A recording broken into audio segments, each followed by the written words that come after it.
Boa noite, pessoal. Hoje é 7 de agosto de 2017 e eu volto a fazer um vídeo para vocês. O mote desse vídeo, o motivo também desse vídeo, são duas grandes, recentes descobertas acerca do ser humano. Esses dias, a notícia mais recente vem do Líbano, da cidade de Sidon, onde 7 corpos com datação de 3.700 anos foram encontrados. Esses 7 corpos tiveram o DNA sequenciado. O que se revelou foi que esses indivíduos eram cananitas ou cananeus. Essa notícia provocou um furor nas hostes bíblicas, porque se sabe, segundo o Antigo Testamento, que os cananitas ou cananeus foram quase que inteiramente dizimados na guerra de conquista de Josué. Assim está no Antigo Testamento. Então não teria sobrado nenhum cananeu, ou quase nenhum. No entanto, essa descoberta revela que o estoque genético desses 7 corpos é 90% igual ao estoque genético da população de hoje do Líbano, sem tirar nem pôr. Quer dizer, os moradores atuais do Líbano são cananitas. Eles têm o mesmo estoque genético numa proporção muito forte, uma correlação muito positiva de 90%. A outra notícia impactante foi sobre o Homo sapiens. No Marrocos foi descoberto um fóssil que tem 300 mil anos. Essa é uma datação impressionante para o Homo sapiens.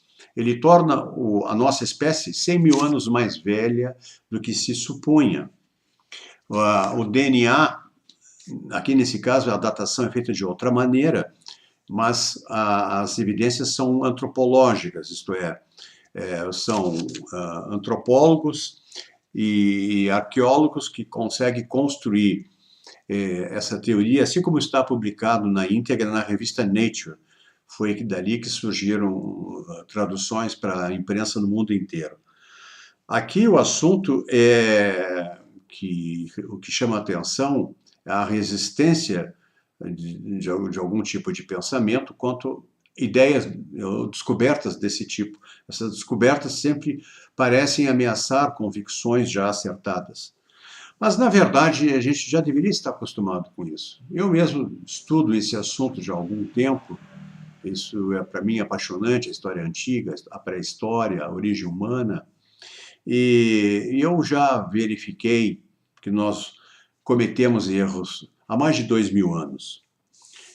Nós já completamos 2.000 anos de erros, enganos, mas também de manipulação, de fraude das informações sobre a nossa origem como humanos. Eu não me interessa aqui indagar nem falar sobre a origem da vida, mas sim sobre a origem da nossa espécie, o Homo sapiens. Eu pretendo aqui também firmar uma posição que nós somos criaturas em edição permanente. Isto é, nós, Homo sapiens, somos passageiros, somos transitórios. Nosso estoque de DNA deve seguir adiante. Não sabe-se lá para onde, mas ele será transformado. Aqui não cabe indagar quem faz a transformação. O fato é que o DNA, ele é editável, ele pode ser editável, isto é, ele pode ser transformado, ele pode ser modificado. Hoje sabemos que muitas das nossas doenças não são apenas genéticas, elas são epigenéticas. Isso significa que o ambiente produz mudanças no nosso DNA. Essas mudanças se incorporam no nosso DNA e nós as transmitimos para as gerações subsequentes. É dessa forma que o ambiente interfere no nosso estoque genético, no nosso genoma, alterando-o, no mais das vezes, com prejuízo para a nossa saúde e a nossa vida. Então, firma essa posição, nós somos passageiros nesse universo de vida. Defendo que somos parte habilitada de uma informação universal, porque DNA é, antes de tudo, informação. E nós somos uma partezinha muito fugaz, muito passageira na escala universal da vida.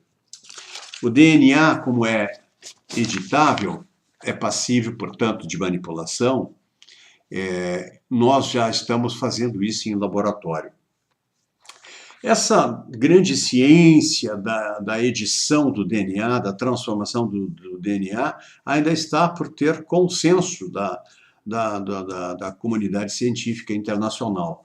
Mas cada vez se explora mais esse assunto e com sucessos, com avanços positivos, mostrando e provando que podemos alterar o DNA de espécies, transformando uma espécie A numa espécie B, por exemplo.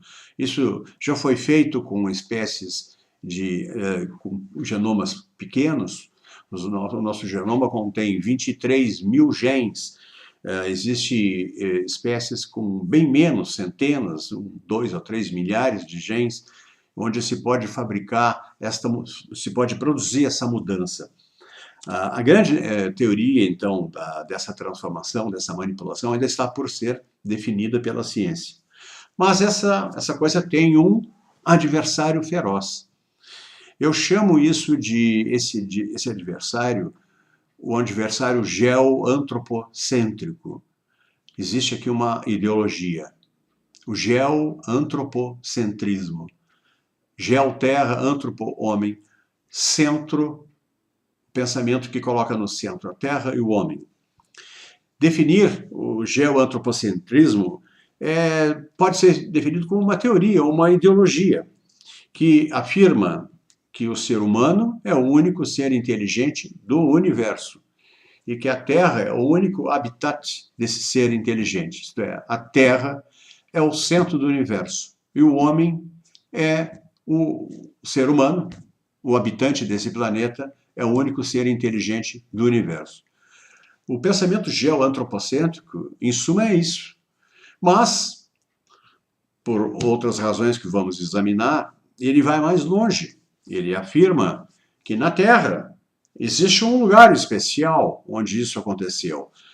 Isto é, da mesma maneira em que o homem é o único ser inteligente do universo e que a Terra é este lugar, então quem nos criou era da Terra ou tinha um lugar privilegiado nessa Terra. Nós sabemos que um pensamento judaico-cristão, ele é assim, dessa maneira. Esse pensamento já tem 2.400 anos. Então, nós não temos nós temos dentro desse pensamento um bloqueio. Isso é uma espécie assim de prisão do pensamento, porque não admite a existência de vida inteligente fora da Terra. E afirma também, categoricamente, que o nosso Criador, ele elegeu um lugar especial. A Terra, então, é a capital do universo. E lá em Israel, onde surgiu esse Criador, Yahweh, chamado de Deus no Antigo Testamento, a palavra hebraica é Yahweh, esse Yahweh é de Israel. Israel é a capital da Terra, a Terra é a capital do universo, e o homem é o único ser inteligente. Isso é uma maneira de explicar muito claramente, e até acho bastante didático dizer, isso é, em suma, a teoria geoantropocêntrica. Então, a capital do universo é a Terra, e a capital da Terra é Israel, sede do Criador. Mas aqui eu não quero enfatizar no Criador, eu quero enfatizar a criatura. Eu quero enfatizar a criação, o produto da criação. Isto formou uma tradição. Essa tradição tem 3.000 anos. Mais exatamente, tem 2.408 anos. Se tomarmos como ponto de partida a existência do rei Josias de Judá, do reino de Judá, que foi rei entre 640 e 609 a.C. Foi esse rei de Judá, o melhor dos reis, diz a Bíblia, 2 reis, quem decretou e obrigou o povo de Israel à crença monoteísta. Até então, os israelitas adoravam vários deuses. Eles eram politeístas.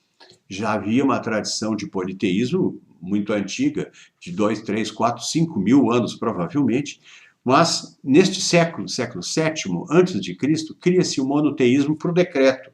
É obrigado, então, a acreditar em apenas um Deus. E assim começa a tradição de Deus, tal como nós conhecemos hoje. Esse Yahweh é o Criador. Ele é nosso Criador, ele é o Criador do universo também. Israel está numa posição privilegiada. Ele é capital do universo, é sede do Criador. Quem nos criou também criou o universo. A importância de Israel é espetacular.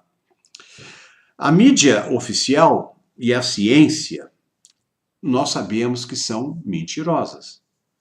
Argumentos que vêm desse lado são, no mínimo, falsificações, manipulações e, no máximo, são coisas muito grosseiras, são mentiras muito grosseiras, até fáceis de ser desmentidas com o que sabemos hoje em dia.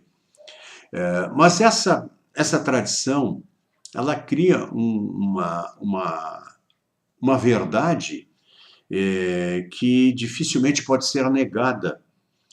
E se sabe que na ciência, uma teoria pode ser, para ser científica, ela pode ser falsificada, ou alguém provar que ela está equivocada, que ela está errada. Uma teoria que não pode ser provada errada, não pode ser uma teoria científica. A tradição, as tradições, as grandes tradições, como essa de Yahweh, que tem 2.408 anos, ela é mais ou menos assim, ela pode ser falsificada. Existem evidências que podem negá-la, dizê-la que ela não é uma tradição que contém uma verdade que a gente poderia supor científica. Eu acredito que ela pode ser falsificada. E vou demonstrar que isso já aconteceu antes. Hoje, nós testemunhamos, infelizmente, uma ameaça muito grave ao cristianismo. Nunca o cristianismo esteve tão ameaçado. O culto, o religioso, chamado cristianismo, cujo Deus é o mesmo do Antigo Testamento, é Yahweh, ele está sendo ameaçado.